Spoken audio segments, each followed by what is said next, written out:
Yes, guys, 1971 was truly a pivotal year for rock music because it wasn't just about great songs, it produced tracks that changed the culture. So, how well do you know these songs? Let me give you a few hints to get your imagination going. From songs that tell the story of American rock history to tracks that blend Salvador Dali influences, I'll tell you all about these songs and their stories. Some of these stories will really surprise you, and the entire video is worth its weight in gold. Grab your coffee or drink and watch the video all the way through. And she's buying a stairway to heaven. Number 1 on our list is Led Zeppelin's Stairway to Heaven. I think we can all agree this song is one of the monumental works in rock history. Yes, there are two paths you can go by, but in the long run. The magnificent quartet Jimmy Page, Robert Plant, John Paul Jones, and John Bonham was formed back in 1968. The story behind this track is really fascinating. Let me tell you about it. Stairway to Heaven first began to take shape during rehearsal sessions at Braun Ur for Led Zeppelin III. But the main recording was done in December 1970, and it was later included on Led Zeppelin IV. The song was mostly written by Jimmy Page. By the time the band entered Basing Street Studios, most of the chord progression was already ready. The lyrics, on the other hand, were written by Robert Plant at Headley Grange.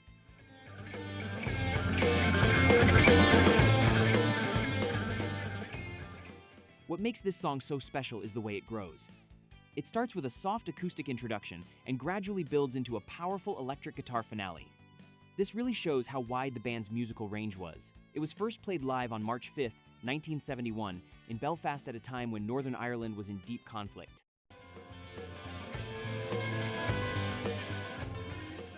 The world radio premiere was recorded live in front of an audience at the Paris Cinema on April 1, 1971, and it aired on the BBC 3 days later. From then on, it became an essential part of Led Zeppelin concerts, and honestly, in my opinion, this song stands just a little bit above their other works.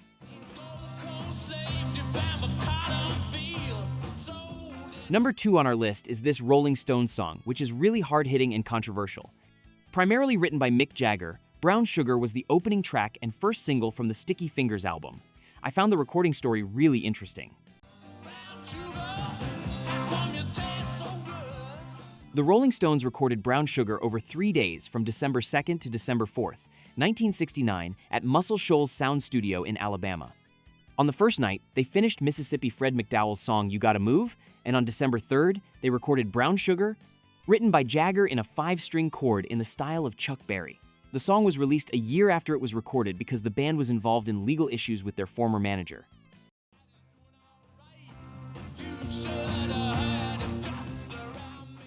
It was finally released in April 1971 as the first single from the Sticky Fingers album and reached number 1 in both the United States and Canada. Yes, these two songs may sound familiar to you as they are well-known bands. Now, number 3 on our list is The Who's song Baba O'Reilly.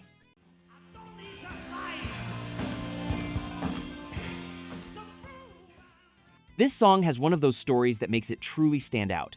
Released in 1971 as the opening track of Who's Next, it quickly became a groundbreaking piece, one of the first to really blend electronic textures with classic rock power.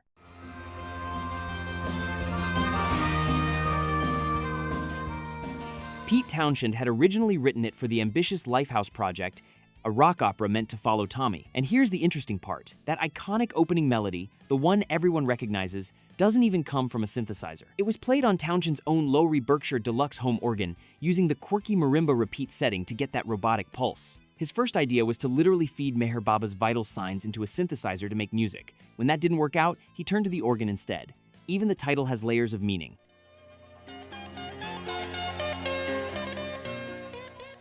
Baba was inspired by Meher Baba, while O'Reilly came from minimalist composer Terry Riley. Both influences are woven into the song's structure. The original version was a 9-minute demo, later reshaped into the track we know today.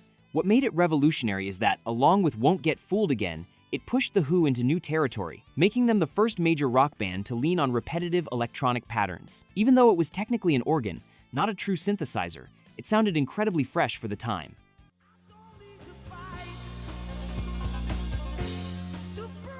With Roger Daltrey's soaring vocals, John Entwistle's bass, and Keith Moon's explosive drumming, the result was unforgettable. Over the years, the song took on a life of its own beyond concerts. It showed up in movies and TV, the most famous being its role as the theme for CSI, NY. That only confirmed how deeply this track had sunk into popular culture.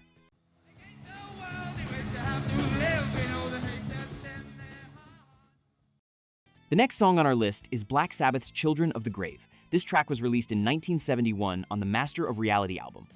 At that time, the world was still dealing with the Vietnam War, and many young people were worried about the future. Black Sabbath spoke directly to that generation through their music.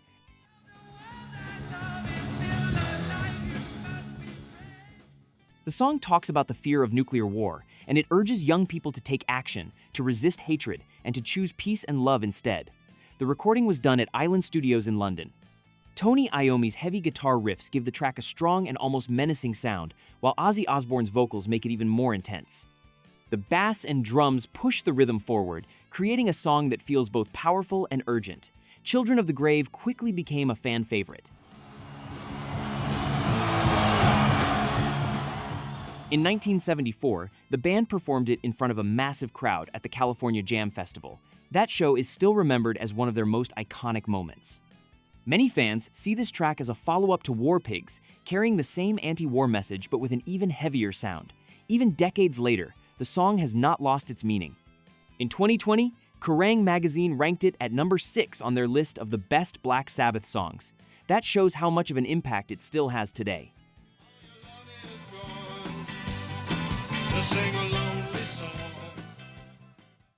The Doors' song Love Her Madly, our 5th track, was truly a very important song for the band. Released in March 1971, this single was the first track from the L.A. Woman album and came from their last album with Jim Morrison. It reached number 11 on the Billboard Hot 100, one of the band's highest chart performances. Guitarist Robbie Krieger wrote this song at home to relieve his stress during Morrison's trial.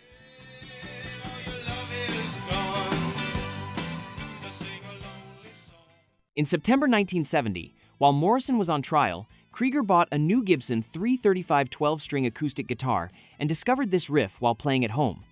Krieger recounts, "I knew we had to get back into the studio, so I went out and bought a new guitar and acoustic Gibson 335 12-string. One day, while playing my new guitar, I stumbled upon a beautiful riff, and Love Her Madly began to take shape. The lyrics were inspired by problems Krieger was having with his girlfriend at the time, Lynn, who later became his wife."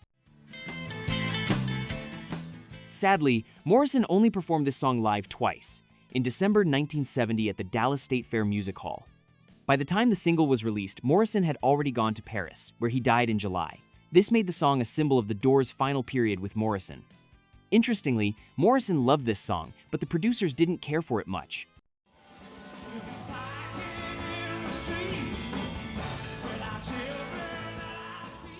Now we move on to our 6th track. If you've watched this far, don't forget to subscribe to our channel and support us. Another epic track from The Who, Won't Get Fooled Again. This song was released as a single in June 1971 and entered the top 10 in the UK, while the full 8.5-minute version was included as the last track on The Who's next album. Yes, you may not remember it very well. Written by Pete Townshend, this song became one of rock's greatest anthems with Roger Daltrey's magnificent vocals. The song was recorded in 1971 at Stargroves in Berkshire. They had actually tried recording it first in New York in March 1971, but the result wasn't satisfactory, so they re-recorded it at Stargroves in April. There's a deep political message behind this song. Townshend expresses his skeptical approach to the concept of revolution. This piece was actually written for Townshend's Lifehouse project, a rock opera planned to follow Tommy. But when the Lifehouse project was abandoned, the song was used as the closing track on The Who's next album. The most impressive moment of the song is when the synthesizer sounds reach their peak, Keith Moon pounds his drums, and Roger Daltrey lets out one of the greatest screams in rock history. This song has been an indispensable part of The Who's concerts since 1971, usually played at the end of the set. A sad detail is that this was also the last song Keith Moon played with The Who. It is also included in Rolling Stone magazine's list of the 500 greatest songs of all time.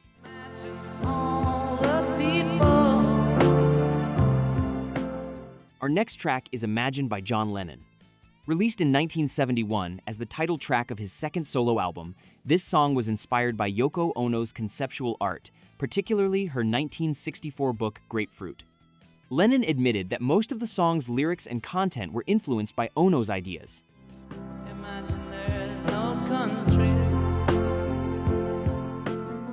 It was recorded on May 27, 1971, at Ascot Sound Studios, Lennon's newly established home studio at Tittenhurst Park, with string overdubs added on July 4, 1971, at the record plant in New York. Phil Spector also co-produced the album with Lennon and Ono during the recording process. This album had a very different sound from Lennon's previous album, John Lennon Plastic Ono Band. It was much more elaborate and detailed. This song is still at the top of the charts and is frequently used in the media today. It has been covered by countless artists worldwide, demonstrating that it is truly a universal song of peace. People always turn to this song, especially in difficult times, as if it were the musical embodiment of hope. Artists ranging from Madonna to A Perfect Circle, and from Elvis Costello to Lady Gaga, have interpreted this song, giving it new meaning each time.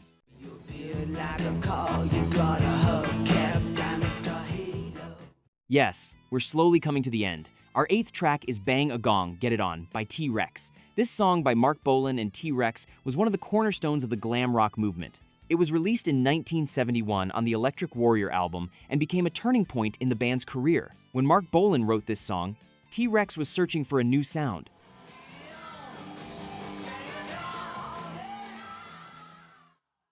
As you know, they used to play folk music under the name Tyrannosaurus Rex. But after reaching number 2 in the UK charts with Ride a White Swan in 1970, they shifted towards rock music.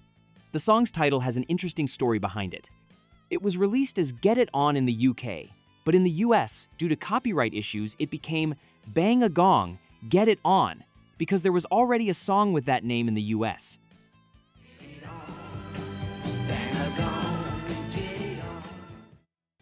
Ultimately, this name change made the song even more iconic. It stayed at number 1 in the UK for 4 weeks starting on July 24, 1971. Bolan claimed that the song sold 1 million copies. In the US, it reached number 10 on the Billboard Hot 100 in March 1972, becoming the band's only major hit in the US. Glam rock was just emerging at the time, and this song became one of the pioneers of the movement.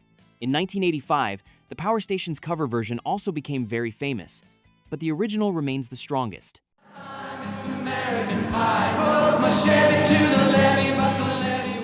Our 9th track is American Pie by Don McLean. This one has a really special story. Don McLean actually wrote American Pie in 1971, but it wasn't released until 1972. Still, it absolutely belongs on this list because it perfectly captures the spirit of 1971. This epic 8-minute song tells the story of American rock history. Did you write the book of love, and do you have faith in God above? Starting with the plane crash on February 3, 1959, known as The Day the Music Died, the crash that tragically took Buddy Holly, Ritchie Valens, and the Big Bopper. McLean was working as a journalist at the time, but his love for music shines through every note of this song.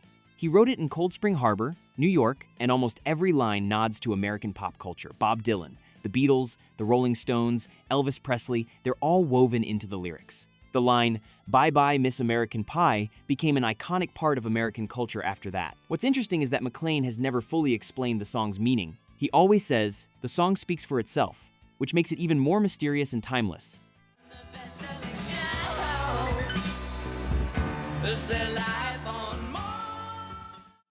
And our final track, Life on Mars, from David Bowie's album Hunky Dory, released in 1971. Known for its complex composition, surreal lyrics, and Bowie's unforgettable vocals, this song has a fascinating backstory. It was inspired by the French song Comme d'habitude, which Paul Anka had reworked into My Way for Frank Sinatra. Bowie originally wanted to write English lyrics for Comme d'habitude, but ended up creating Life on Mars. 'Cause I wrote it 10 times or more. Almost as a playful response. Musically, it blends glam rock, cabaret, and art rock, with Rick Wakeman's bold piano forming the backbone of the track. The BBC once described it as a mixture of a Broadway musical and a Salvador Dali painting, which perfectly captures its theatrical and surreal nature. The The song was released as a single in 1973 and became a bot of the Broadway musical as a single in the Salvador. Huge success, cementing its place as one of Bowie's signature tracks. Its influence continues today, with countless artists referencing and covering it worldwide. Alright guys, we're coming to the end of 10 amazing rock songs from 1991. Each one revolutionized its era, and even today, when we listen to them, we can breathe in the atmosphere of those old days and feel the true power of music. I hope you enjoyed this journey. To show your support for more videos, don't forget to like the video, subscribe to the channel, and share your thoughts. Take care, rock lovers!